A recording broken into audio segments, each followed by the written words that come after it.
Welcome back to Earth Changes Radio, episode 11. This week, the hosts talk about May Day Media Mayhem.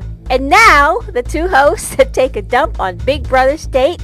It's Rick and Steve, live and direct on the Terraforming Earth Network. Take it away, boys.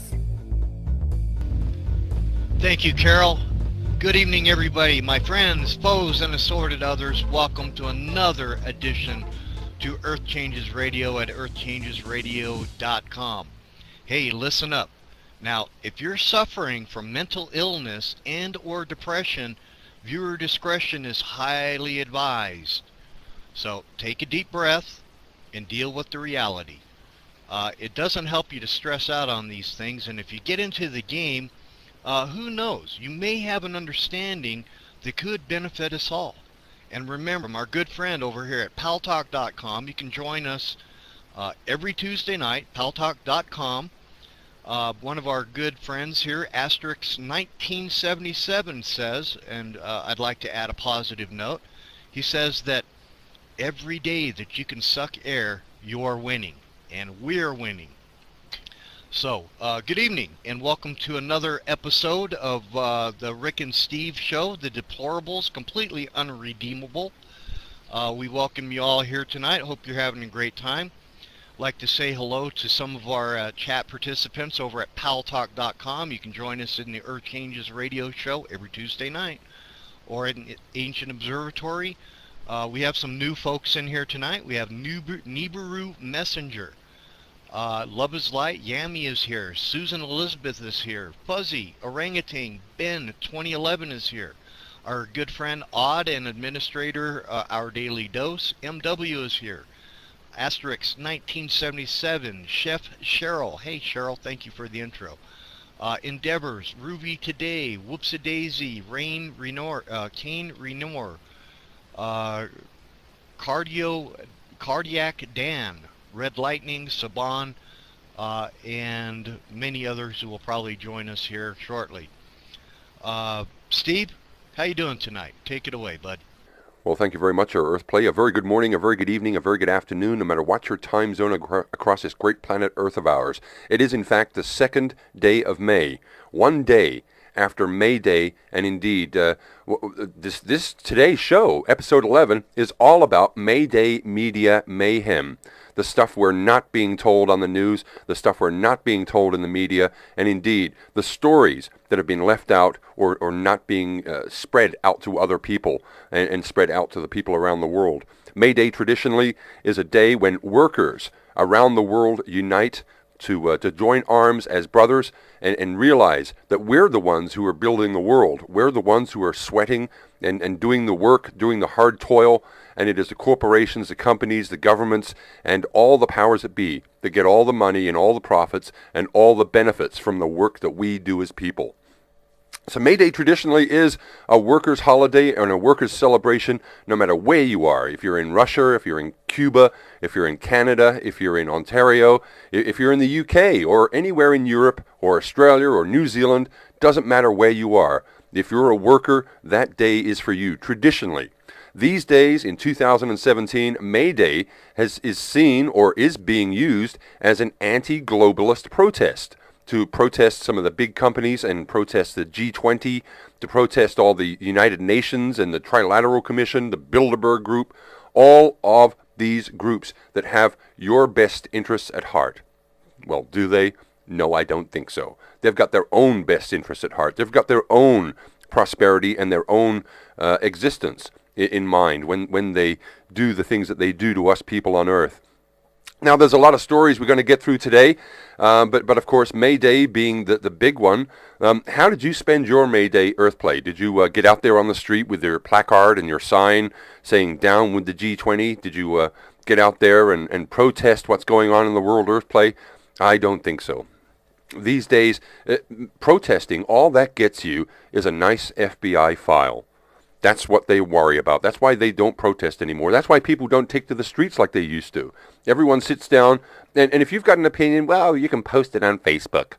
That seems to be the only protest that's happening these days. The only way people ever express themselves is when they get on the listening post Bravo Sierra and post what they think and what they feel, and indeed post their personal and private information on a public site. Doesn't make sense to me. How about you, Earthplay? Steve, I don't remember what I did yesterday. I'm drawing a blank.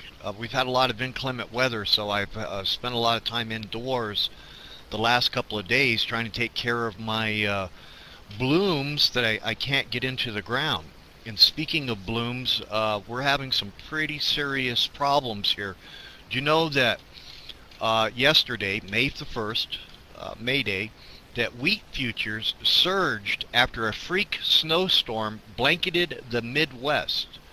Wheat prices soared in Chicago on Monday, posting the largest in history increase on record.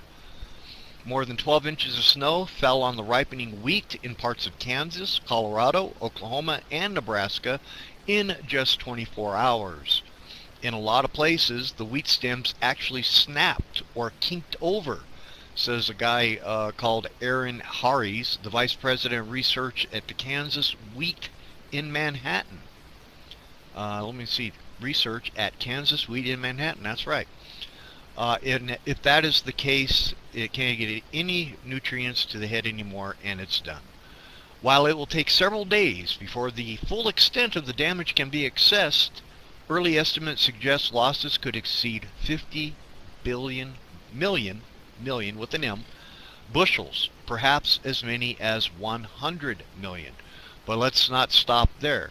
We're getting a lot of stories here from Brazil that the cold in Brazil, we're talking about Brazil now, the tropical rainforest, that the cold is now ruining what is called the safrinha corn.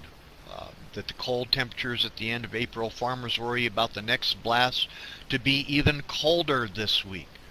And it doesn't just stop there. Up here in Alberta, Canada, our good neighbors, well, our neighbors to the north, I frequently say if we're going to build a wall, let's not build it across the Mexican border, let's build it across the Canadian border, but that's neither here nor there.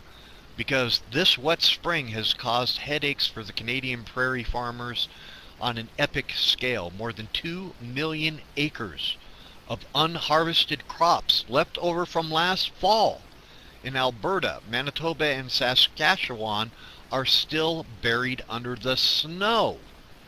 It's getting pretty serious out there, Steve, and I have a lot more where this one came from. Wait a sec there, Earthplay. Are you telling me that it's been snowing in spring in the United States? That sounds a bit weird. I'm not too sure what to make of that. It's supposed to be starting to get a bit warmer. Is this the global warming that we're seeing when it starts snowing and causing snow damage across the crops? Interestingly, here in Western Australia, we do have, in April, the driest April in 35 years. Hasn't basically rained at all during April, which is really, really strange because at the start of the year we had record downfalls, we had record rain, we had what they were calling atmospheric rivers. But now it's bizarre. We're not seeing any spring rain at all. And usually it rains just about every day in April. That's the standard that you usually get in Western Australia, especially around Perth and the southwest of Australia. So definitely the climates are changing. They're definitely changing, but I don't think this is so much man-made cycle. I do believe that it is an earth cycle. It is part of the earth changes, that earth is changing, that we're going through, and we're experiencing the earth doing this.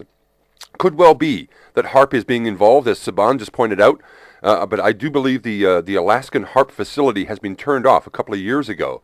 Whether or not they're still using other HARP facilities or whether they are using the chemtrails to manipulate the weather, it is almost on the record now that the government have been manipulating weather, and weather modification is definitely a part of their plan, is definitely a part of their schemes, and is definitely a part of their warfare. These are silent wars for the future that they're enacting upon us as people. And me, for one, I don't like it one little bit. No, sir, I don't. Okay, caught me off guard there. And yeah, if you don't think that there is rapid climate shift, I'm not going to call this global warming anymore. These weather whiplashes are both on the hot side and on the cool side. But if you're not convinced that this is going on, look at all the invasive species that are propagating in places where they shouldn't grow, especially spiders and insects, trees, the displacement of pythons, African and Amazonian snakes, all throughout the Gulf states.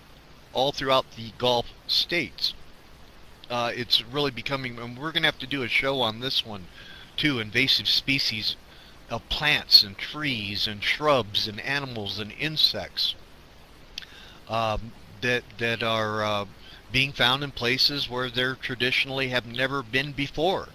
So it's getting to be a serious problem here. It's, Steve, you almost don't know how to approach this stuff. It's almost borderlining on criminal neglect. The stories that we are not getting from mainstream media, from our government, from academia, our leading colleges and institutions and universities. Are these people completely incompetent, or are they lying to us? And I'm going to present a couple of stories here where you make up your own mind. Are they completely incompetent, or are they lying to us, Steve?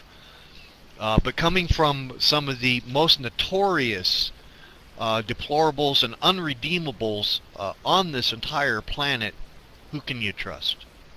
Well, very interesting, sir. You're talking about the possibility of a new ice age that is happening on the Earth. That is definitely a possibility. We are going through one of the biggest minimums that through the sun, which is disturbing the scientists. Well, here's an interesting story. My first link for this evening, for today, a stone at Göbekli Tepe in Turkey has revealed that the ice age on Earth happened 13,000 years ago after a massive comet strike wiped out most of the civilization from tsunamis and the devastation that caused the Earth.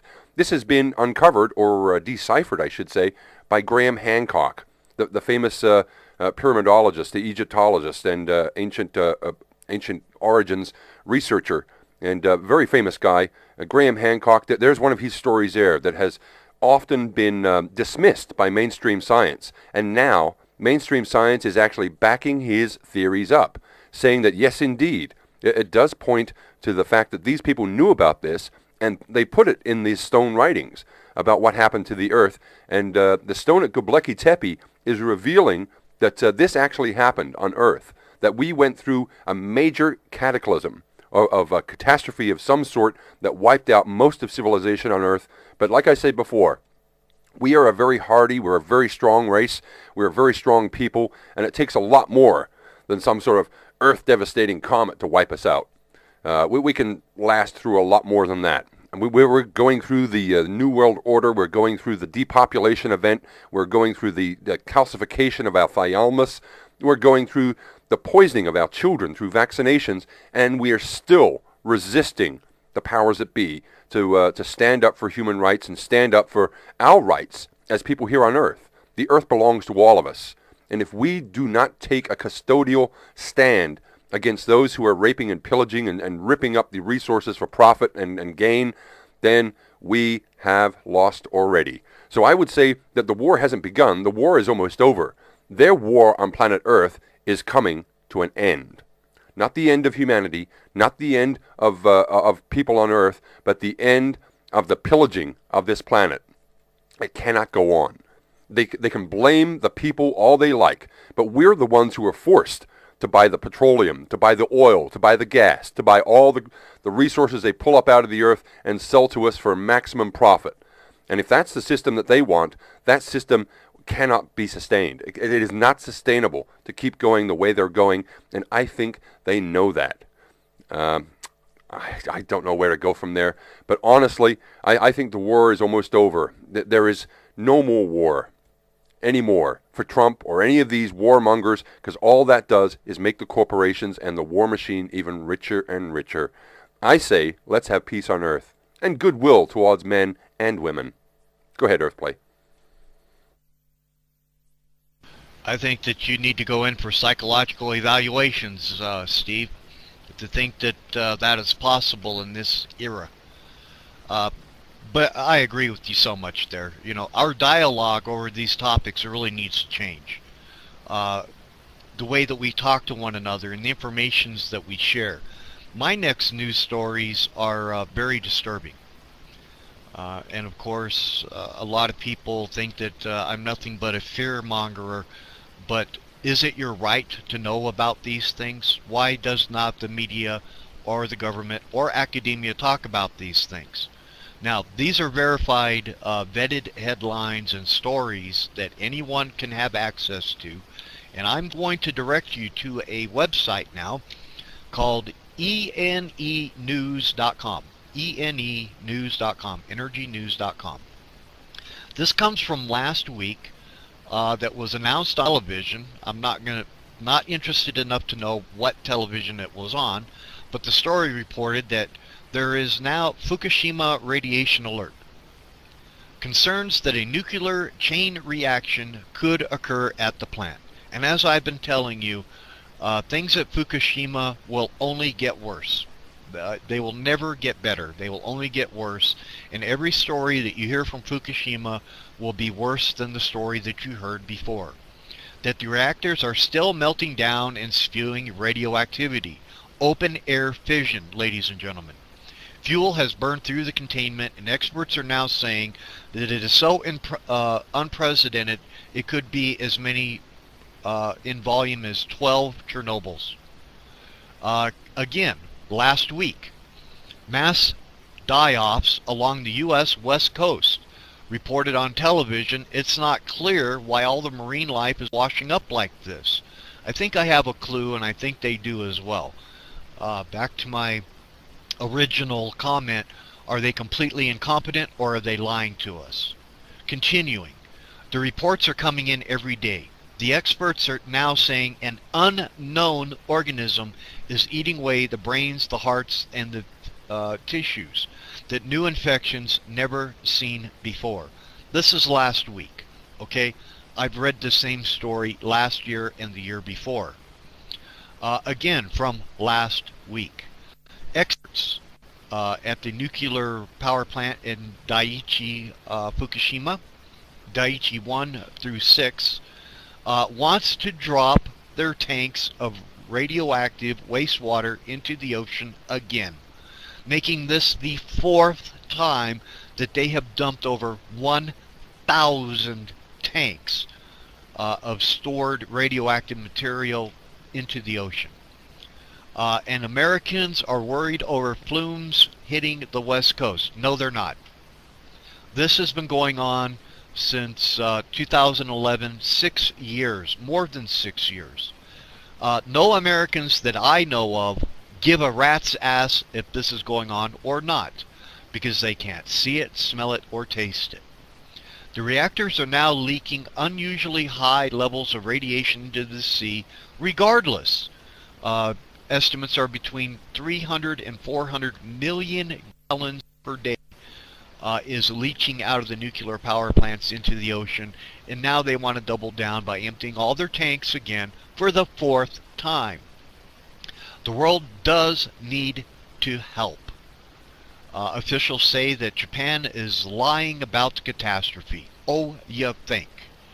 And there's a couple of more stories here. Now, this one gets just a little bit more urgent. On April the 30th, they reported that fires were now burning near the Fukushima plant. The officials are asking the government to send in troops to help fight the blaze. That strong winds are hindering firefighters. Now, remember, this is an area where all of the citizens were had to abandon their homes and their farms, and radioactivity and plants go together really well. The plants uptake this stuff. They have explosive growth patterns, unusual, but we have this going on with the tall grass, the trees, and the unkept land around Fukushima. Now there is a wildfire. It has become so alarming that yesterday, on May Day, May the 1st, that stories began to come out again in the media after this media lockdown in Japan, that Fukushima is now a ticking time bomb, that fires are now raging near the nuclear power plant and that the blaze has doubled in size. That the smoke is rising from wide areas. Concern over the fallout of highly radioactive material. The officials are watching the radiation levels. Watching, do something the hell about it, you sons of bitches. Are they completely incompetent, or are they lying to us? Now, of course, you can go back and you can read all of these stories over the last 6 years, enenews.com, but I'm about to break the bow here. I am going to give you a story at the top of the next segment, at the bottom of the hour after our commercial break, a discovery that I have made about your scientific community, academia, and the United States government, who has been deliberately hiding information from us for well over a decade that contributes to these stories directly. Steve, it's going to get a little bit more disturbing, so strap in and hang on. Remember, if you suffer from mental illness or depression, right now is a good time to take your medication. I'm not a doctor, but read this subscription and see if it's time. Go ahead, Steve. You know, very, very interestingly, Earthplay, just this week, another part of the energy news that has been unreported, and people are certainly not being told about this. The United Kingdom, in England, they have just switched on their first ever fusion reactor. And this works by heating plasma to 100 million degrees Celsius. They've just turned on a new type of fusion reactor. Now, this is very, very interesting, that they're moving away from the old fission reactors that we have in nuclear power plants, and now they're moving to this new style fusion reactor.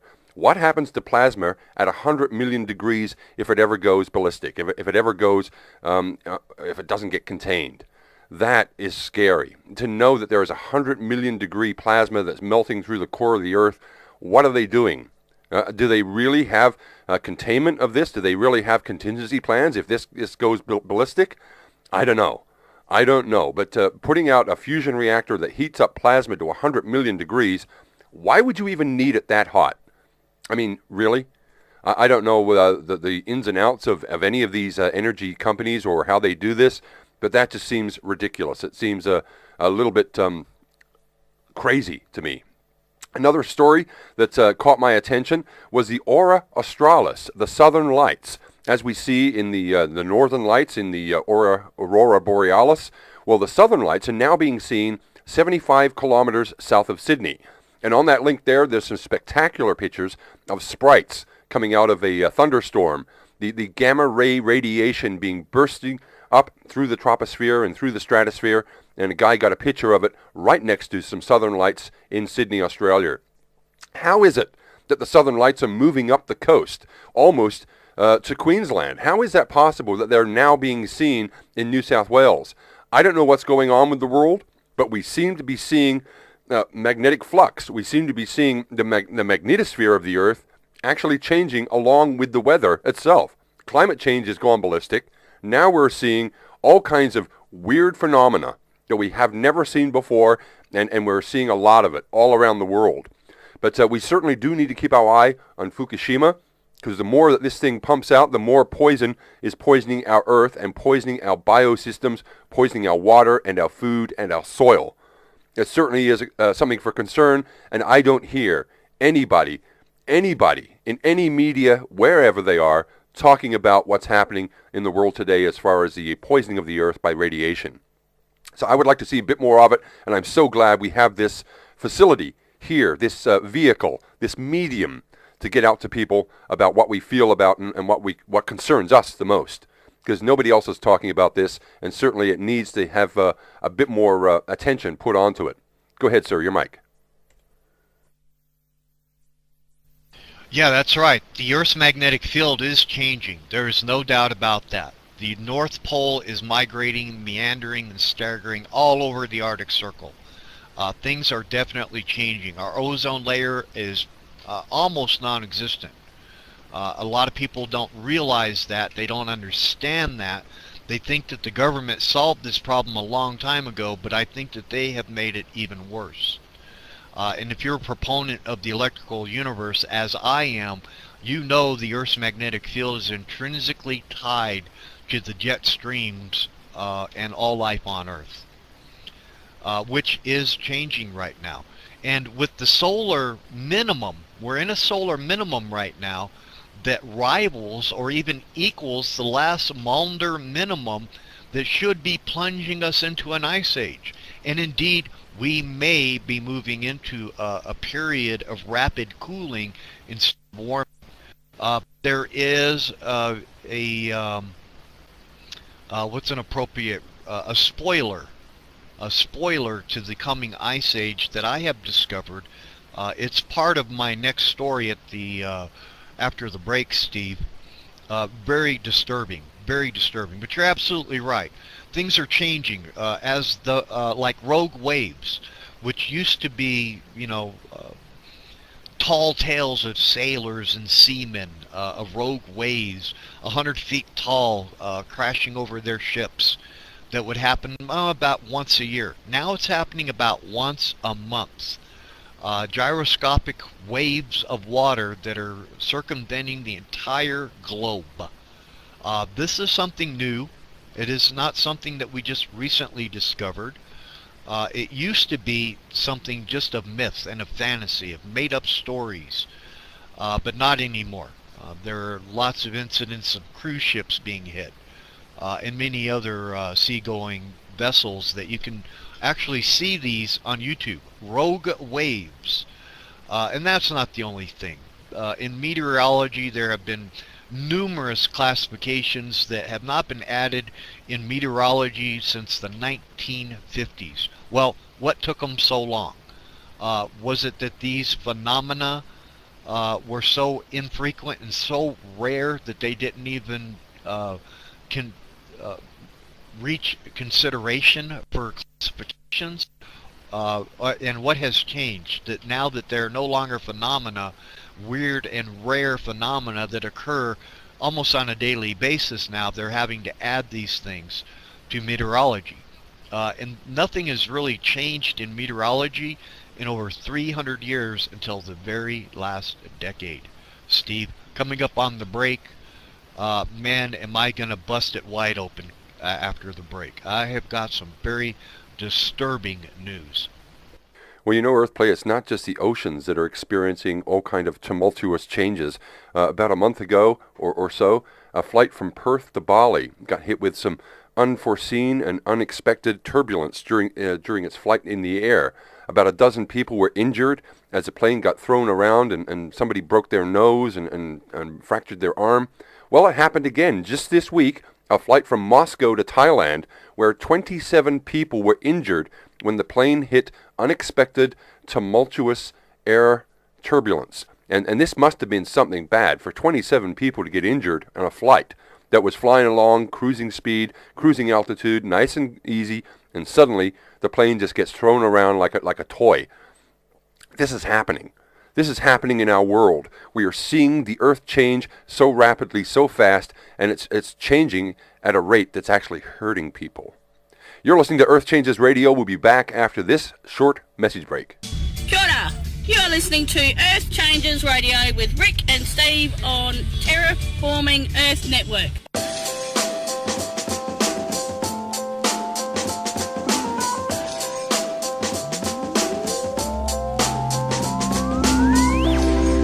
Imagine yourself heaven. It's easy if you try. No hell below us. Above us, only sky. Imagine all the people living for today. The colored girls say, take a walk on the wild side. 1, 2, 3, 4.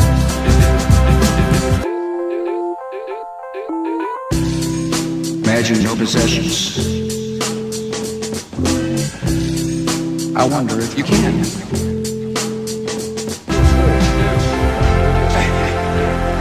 Very tricky. Peace. Hi, this is Hillary Clinton. and you're listening to TrumpRighteousNation.com. Hi, I'm Rachel Hunter, and you're listening to Earth Changes Radio on the Terraforming Earth Network. Rachel Hunter? Oh, hell no. Rachel Hunter? Hello, my name is Michael Kane, and you are listening to Earth Changes Radio on paltalk.com. Hi, I'm Susan, and you're listening to Earth Changes Radio. Hello, I am Inga from Sweden, and I am listening to Earth Changes Radio on paltalk.com. Hi, I'm John Lennon, and you're listening to Earth Changes Radio on paltalk.com. Hi, my name is Idi Amin, and you're listening to the Flat Earth Society from the sphere of the universe. I gotta get to bed. I got fucking get up for work early, and I had a hockey game to end all hockey games tonight, so we'll check you out soon, man. Hi, I'm Nicole Kinnan, and you're listening to Earth Changes Radio on the Terraforming Earth Network. Welcome. With over 150 million registered users, Paltalk is the largest online chat community in the world. With over 300 Paltalk support staff speaking dozens of languages to help you enjoy your online experience. Meet new people across town, country, or continent while chatting about your interests. Sing live karaoke, listen to music, join a lively political debate, or play group trivia in one of thousands of chat rooms in various categories from your PC, your tablet, or mobile device. Joining Paltalk is free and easy. Go to paltalk.com and become part of our friendly community today. Hi, I'm Michelle, and you're listening to... I forgot what it was, because it's smooth. Hi, I'm Ruby, and you're listening to Earth Changes Radio on paltalk.com with Rick and Steve. My name is MW, and I have found peace from horse shit. Hi, my name is Earth Angel, and you're listening to Earth Changes Radio with Rick and Steve on paltalk.com. Hi, my name is Scott, also known as Great Message. You're listening to Earth Changes Radio with Rick and Steve on paltalk.com. Cow, it's been so long since I used this thing, I forgot how to turn the mic on. Hi, my name is Chuck Norris, and we're kicking ass to Earth Changes Radio at paltalk.com. Hello, my name is Cheryl, and you're listening to Earth Changes Radio on paltalk.com. Coming to you across the world and across the planet in real time and live and direct. This is Steve Johnson and Rick Chicago, live and direct on paltalk.com and the Earth Changes Radio show, brought to you by the Terraforming Earth Network. This is past the half hour. That means anybody's got any questions or would like to join in on the topic, you're quite welcome to do so. Now, my lead story from the break is indeed about the presidents. Once they leave office, they usually go on speaking tours. Bill Clinton did it, went on speaking tours and gets huge amounts of money. George W. Bush has been doing it recently, and now Obama, this week, Obama is about to pocket $400,000. That's almost $500,000 for doing a talk. Guess who for? A company called Cantor Fitzgerald that sued over 9/11 and pocketed all the money. Not one person in Cantor Fitzgerald got any of the $123 million it sued United Airlines for. It's a major Wall Street brokerage house that lost 658 of its 960 employees when the World Trade Center was destroyed on September 11. Now, very, very interestingly, there's been outrage over the amount of money and how indeed this firm, this company, could be pocketing the huge 9/11 settlement and not giving 1 cent to any of the widows or any of the families that lost their husbands, their wives, and their family from this particular tragedy. Now, very, very interesting. This company lost nearly 658 people from one company. How come there were so many from that company in those towers that day? To me, that stinks. To me, that shows there was something going on. But indeed, Obama getting this kind of cash just for standing on a podium and talking bullshit the way he used to, that's ridiculous. That is ridiculous, Earthplay. I don't know about you, but I find that obscene. Your mic, sir. Yes, obscene would be the G-rated version. My next story, as I told you, would be very disturbing. If you remember back, let's crank back the Wayback Machine, the time machine, all the way back to 2002 to 2005, were the very first time you ever heard the word global warming. Global warming, the IPCC, the United Nations, and the United States government working in tandem to blame all of the weather changes and other problems that we're having globally in these positive feedback loops directly at the feet of the American people. Simply by living your lifestyle, going to work, trying to feed children, warm a house, and pay your bills, it was your fault. Citing that the polar bear habitat in the Arctic Circle was shrinking, how much gray, brown, and black soot was building up on the ice and melting it as a direct result of industrialized living. Well, it seems as though they have been lying to you. Are you surprised? Well, listen to this. In 1999, before all of this global warming hysteria started, there was a catastrophic eruption under the Arctic Circle. We're talking about 1,100 miles called the Gakau Ridge that runs from Greenland to Siberia in the Lofta Sea, where we are having these problems with the methane hydrates and methane cathrates being released into the environment at 5 gigaton bursts.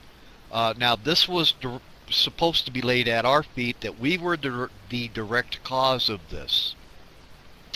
I have discovered that the gray, brown, and black soot that is now building up on the Arctic Circle and melting the Arctic Circle is not industrial. It is volcanic. Volcanic ash is now permeating the northern hemisphere, locking out between 12 and 18% of the sun's light. I had originally believed that this was being done by geoengineering, but it is definitely only a contributing factor to the overall condition of the Arctic Circle. You can verify this by going to any search engine, putting in global dimming, where scientists have claimed that they are solely responsible for the albedo effect in the Arctic Circle by geoengineering. You can verify this yourself. Now, to compound the problems that we're having in the Arctic Circle, these mass die-offs, this extinction of the phytoplankton, the zooplankton, and other critical food sources in the ocean were dying long before Fukushima. And this is what's going on. Recently, in the last 36 hours, there has been another eruption of one of the volcanoes in the Aleutian Islands of Alaska. It's Bogoslov, B-O-G-O-S-L-O-F. The Bogoslov volcano, which is approximately, where's my note here? 89 miles due west of Dutch Harbor in the Aleutian Islands, where you're going to find 4 volcanoes that are spewing acid that has changed the Arctic Circle pH level of the acidity from 7.5 to 3.2 immediately overnight. This has been occurring since 1988. And in the 2000s, the eruptions, especially in 2016 and 2017, have become critical. Explosive eruptions forming acidic lakes within the oceans themselves. We were being blamed for the acidification of the oceans. We were being blamed for the methane hydrates being released out of the Arctic Circle. We were being blamed for the melting of the sea ice, which 75% of all the volcanoes on Earth are in the Pacific Ocean, and at least 50% of them are currently erupting today as we speak. There are 37 volcanoes on the land erupting today, kind of down a tick from our world record of 44 volcanoes erupting simultaneously. There has also been another development happening in Alaska. In the last 36 hours, there have been 347 earthquakes, magnitude 6.4 and below, happening near Segway, Alaska. I've been watching this for the last 36 hours. This swarm of earthquakes, and I'll be damned, Nephilim, if I don't think that this is a volcanic formation that's going on here. But this acidification of the oceans is a very serious problem. Either our scientists have been completely lying to us or completely incompetent. They have known about this problem. These mysterious outbreaks of diseases and red tide algae are directly related to these volcanic eruptions in the Aleutian Islands. They're happening along the entire chain right now. Every one of those islands is an independent volcano, and it's not only happening in the Aleutian Islands at a horrific pace that can't even be quantified, measured, how many percent, because it's rising in hundreds and thousands of percents per eruptions. They cannot foresee the eruptions, and there is no indication that there is going to be an eruption, and out of the blue, bam, Mother Nature just strikes with everything she's got. This has actually been going on all across the Kamakacha Peninsula and across the Arctic Circle, especially in the Aleutian Islands, where entire lakes and ecosystems have been overtaken by volcanic acidification. Entire habitats wiped out. This has been going on since 1988. This was going on and very pervasive in the Pacific Ocean and in the Arctic Circle, starting 2 years before Fukushima. Now, Fukushima is a tragedy and a crisis and a nightmare all in its own, which has done nothing but exasperate and compound the problem, and for the scientists to continually tell us that they're baffled, they're confused, they have no idea, they're either incompetent or they've been lying to us all along. Steve, that's what I have. Breaking news. It's not humanity, it's the Earth itself. We are in a phase of unimaginable change happening from beneath. Maybe it's the growing pains of Pangea, but we're definitely in a phase that has not been witnessed by civilizations for at least 200 years. It sounds to me, Earthplay, it sounds to me that you're talking about the natural cycles of the Earth that are happening. And indeed, that the powers that be have got all kinds of ideas up their sleeve to blame people for this. And what you just pointed out, it certainly is a natural cycle of the Earth, whether or not it's happening now because of other reasons, or whether it's being influenced through solar or even galactic or even universal energies. We certainly don't know yet, and that's one of the points of Earth Changes Radio, is to look at all these symptoms and try and work out the best diagnosis that we can think of. Now, I've got another story here from Never a Straight Answer. That's right, the agency that collects so much money through taxpayers' money and a lot of black budget things. Well, guess what? NASA have just recently found a remarkably similar planetary system 10.5 light years away from Earth. Now, this is not big news. We find this kind of thing every week, that they're finding new kinds of solar systems and new kinds of Earth systems and planetary systems.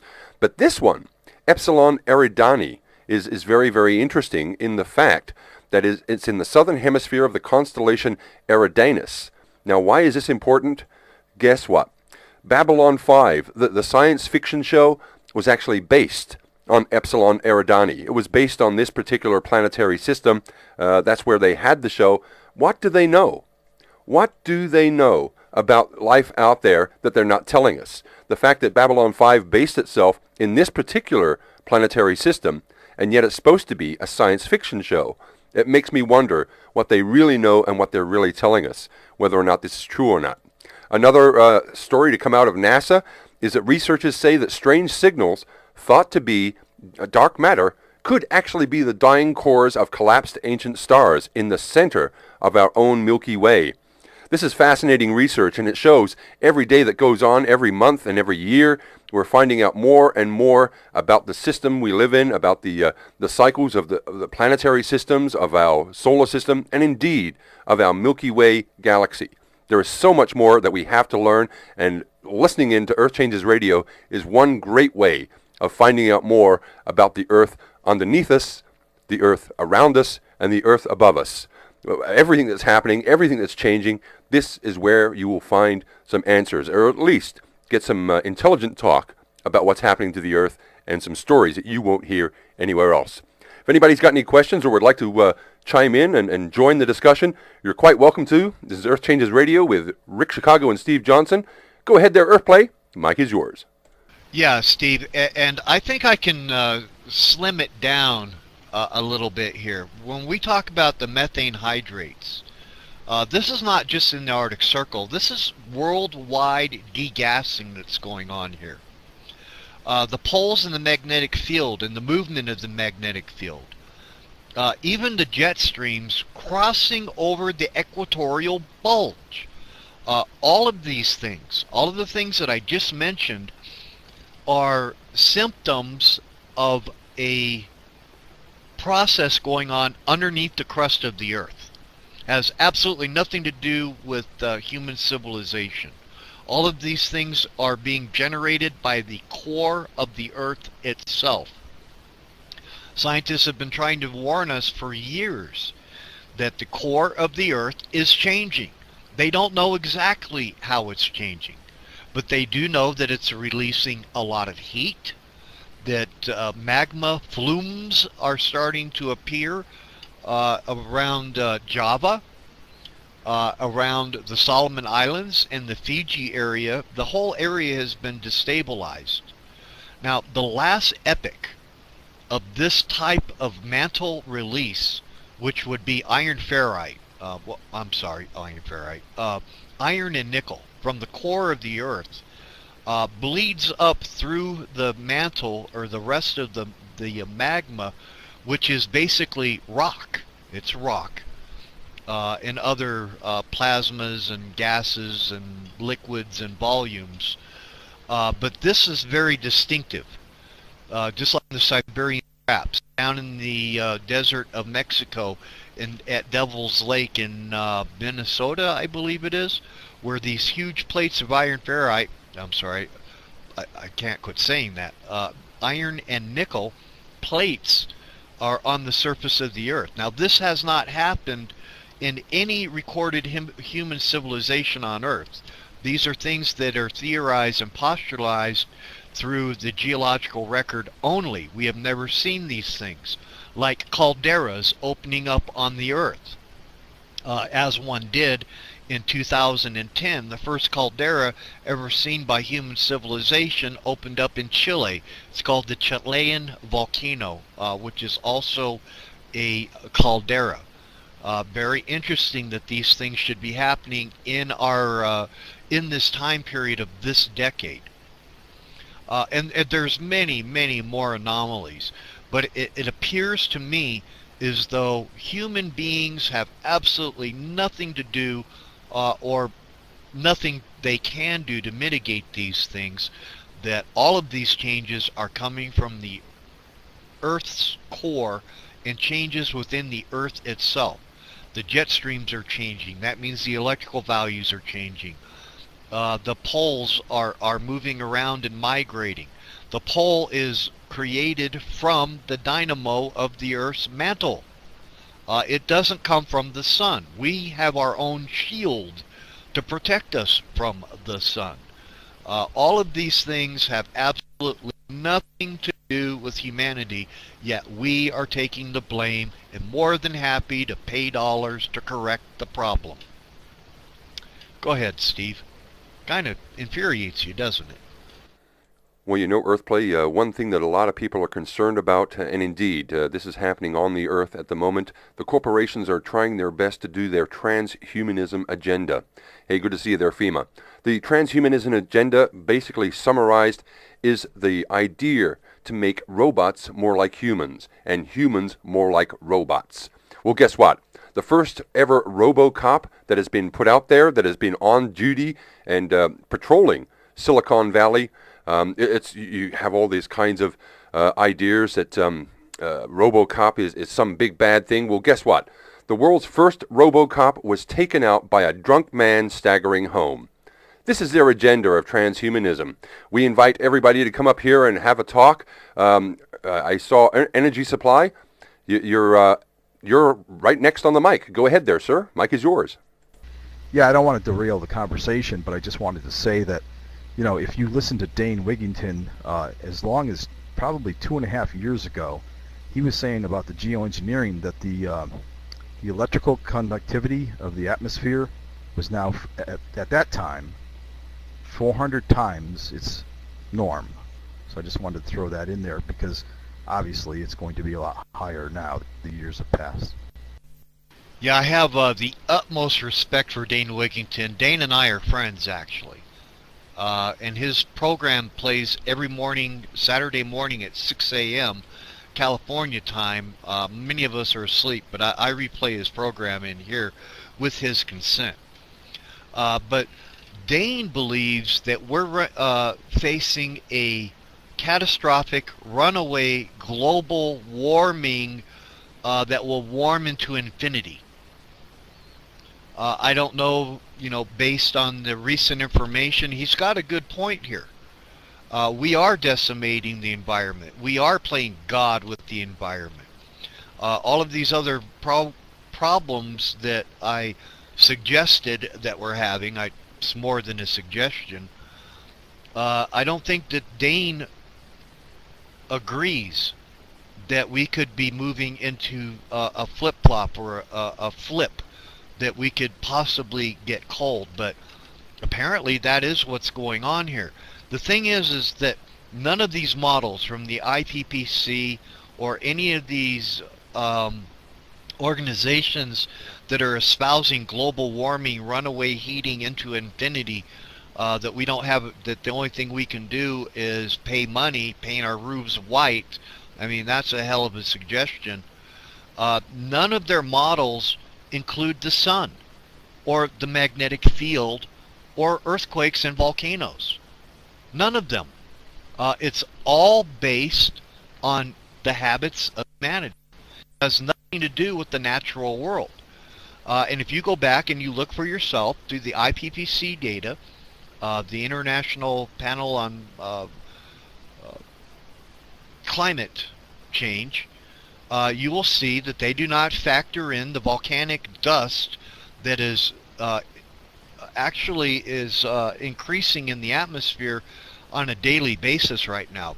This volcano in Kamakacha has almost wrapped itself around the globe one time, and there's no signs of relief. And many, many, many more volcanoes are erupting around the world. Like I said, 75% of all the volcanoes on Earth, all of them, are in the Pacific Ocean, and clearly 50% or more of them are erupting right now. None of this stuff, any of these topics that I have just spoken about, have anything to do with civilization. So that's where I stand on this right now. But what really bothers me is that Steve and I are sitting here trying to bring you critical information that you can't get from your representatives or from your mainstream media, and it's these same people that tell you. They encourage all the citizens of any intelligence, so right there in that sentence they're insulting every one of us, encourage citizens with any intelligence to utilize mainstream media only for legitimate information. Have you heard about any of these topics in the mainstream media, Steve? I sure haven't.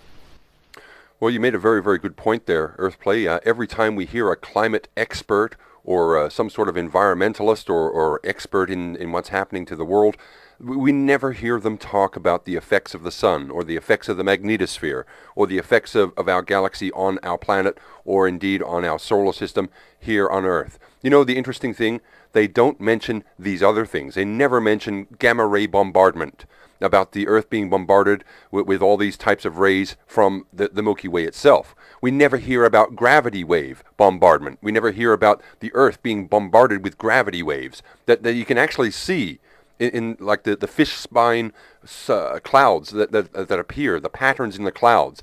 We never hear about deep space ray bombardment on Earth. We never hear about this from any of these so-called environmental or climate change experts. These are experts in nothing more than their own ego. That once you start putting out papers and doing research, that research equates to money. It equates to donations. It equates to funding for their research. They simply do not want to tell you the truth. They simply want more money. That's what it's all about. It revolves, the whole climate change industry revolves about cash. Have a look at Al Gore. I mean, the guy invented the internet. And what has he done with changing the planet? Well, he put out a documentary, that's all. He went round on a huge speaking tour around the world telling us all, you're destroying the world. You are. Yeah. Now watch me fly across the world. And his home, in fact, burns so much energy that the energy efficiency of his own home, of Al Gore's own home, was actually berated and shown that he is a complete hypocrite when it comes down to, well, you got to stop using energy. And we're coming up to World Earth Day, I believe, in a couple of days' time. It's going to be Earth Day.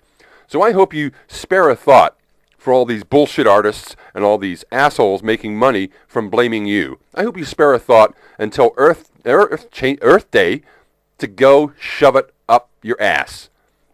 Because once you can't have an Earth Day while the corporations are still poisoning the Earth. You can't have an Earth Day while companies are pumping out the poison and pouring it into the ocean. You can't have an Earth Day. It's hypocritical. And if you still allow these corporations to screw the Earth, you can't celebrate Earth Day. Now, if we stop these corporations from poisoning the Earth, from poisoning the planet, from doing all this, then I would say Earth Day would be a great idea. But you can't have that while this is continuing on. I'll let you do your wrap-up there, Earthplay. We're coming up to the end of the show. Hope you've enjoyed the show. Hope you've been listening in, tuning in, and subscribing to some of the Earth Changes radio shows that we've been doing. Go ahead, Earthplay. Your mic. All right. Well, that hour just blew by. I want to thank everybody for coming and joining and participating. I want to thank our sponsors, Southeast Asian News. Is that right? The Southwest Backpacker and many other supporters. Thank you so much. I don't want you to take anything that we say at face value. I want you to look at these things for yourself. The Bogoslav volcanoes, the Kamakacha volcanoes, Mount Marapi, Mount Krakatoa Inky, and the activity going on around globally. Just look at these things for yourself, because the media is not going to tell you, your government's not going to tell you. And remember what our good friend Asterix 1977 says, and we'll end the show on a positive note. Every day that you can suck in air, you're winning. Over to you, Steve. Well, it's been a fantastic show. I've certainly enjoyed it. I would like to say thank you very much for everybody for being a part of this, for joining us here live in the chat room, and for sharing with your information and the text. It's been fantastic. It certainly does make me realize there's a lot more switched on people in this world than the government would like. They don't like that at all. They don't like you switching on and questioning things. So just remember, the last thing I would like to say tonight is ask questions, research everything, and remember, the government lies. That's all they ever do. That's all for me for now. You've been listening to Steve Johnson and Rick Chicago on the Earth Changes Radio Show, Episode 11. Hope you've enjoyed it. Have a great time. God bless. Thank you for joining us, and bye for now. Welcome back to Earth Changes Radio, Episode 11. This week, the hosts talk about May Day Media Mayhem. And now, the two hosts that take a dump on Big Brother State. It's Rick and Steve, live and direct on the Terraforming Earth Network. Take it away, boys. Thank you, Carol. Good evening, everybody. My friends, foes, and assorted others, welcome to another edition to Earth Changes Radio at EarthChangesRadio.com. Hey, listen up. Now, if you're suffering from mental illness and or depression, viewer discretion is highly advised. So take a deep breath and deal with the reality. It doesn't help you to stress out on these things, and if you get into the game, who knows? You may have an understanding that could benefit us all. And remember, our good friend over here at paltalk.com, you can join us every Tuesday night, paltalk.com. One of our good friends here, Asterix 1977, says, and I'd like to add a positive note, he says that every day that you can suck air, you're winning, and we're winning. So, good evening, and welcome to another episode of the Rick and Steve Show, The Deplorables, completely unredeemable. We welcome you all here tonight. Hope you're having a great time.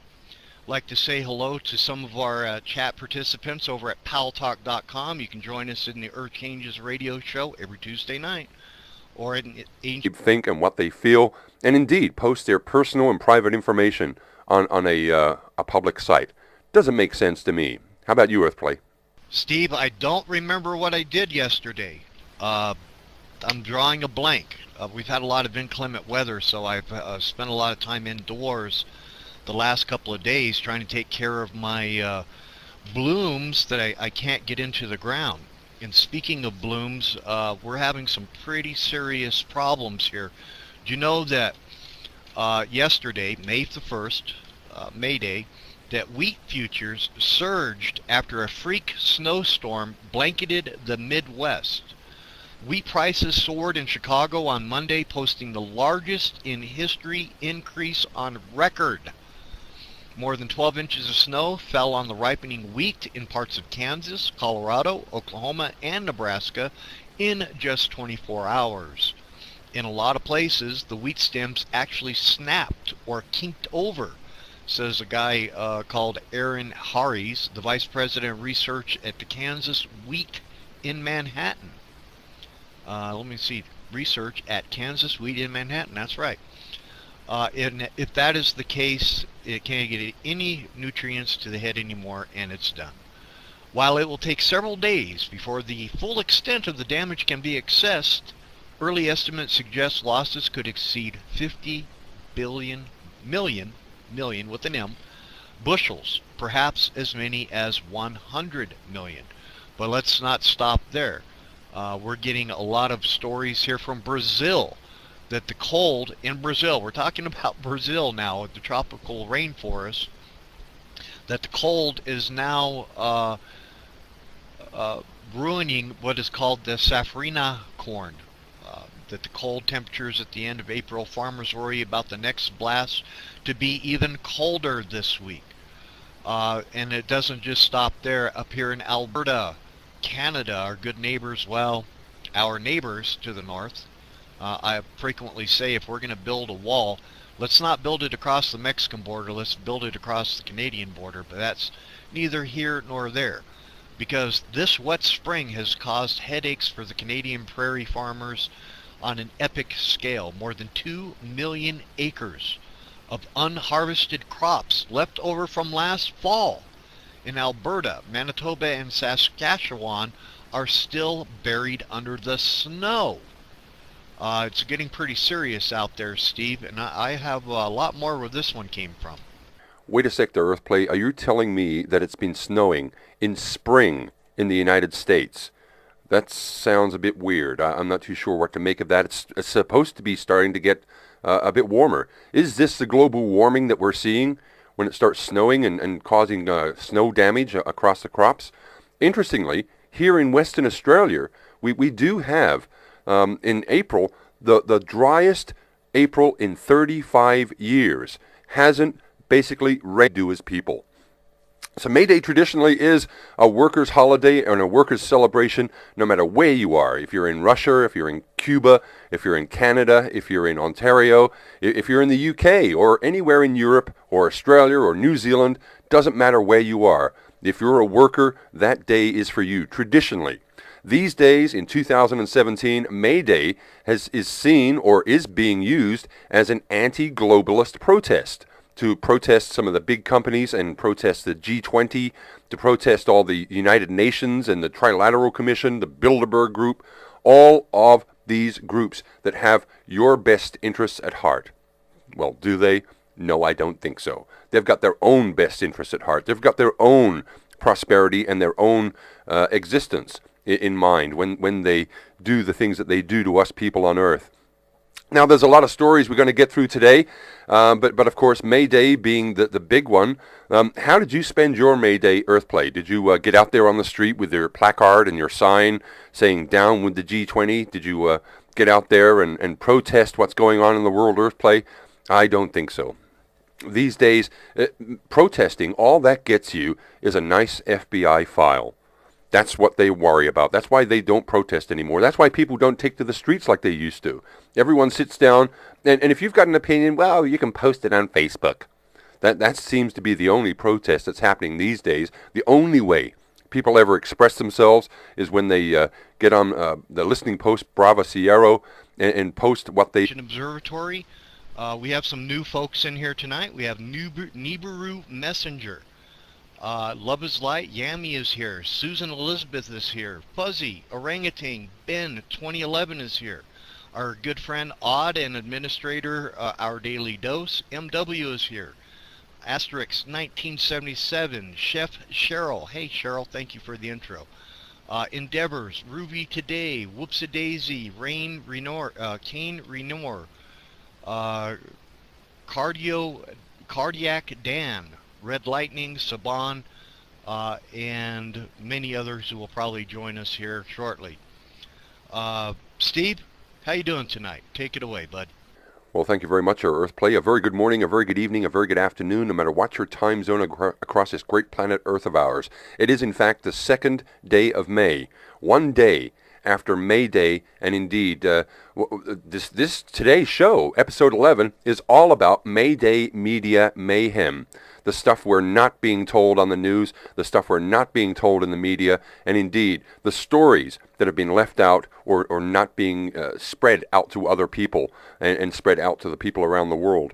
May Day traditionally is a day when workers around the world unite to join arms as brothers and realize that we're the ones who are building the world. We're the ones who are sweating and doing the work, doing the hard toil, and it is the corporations, the companies, the governments, and all the powers that be that get all the money and all the profits and all the benefits from the work that we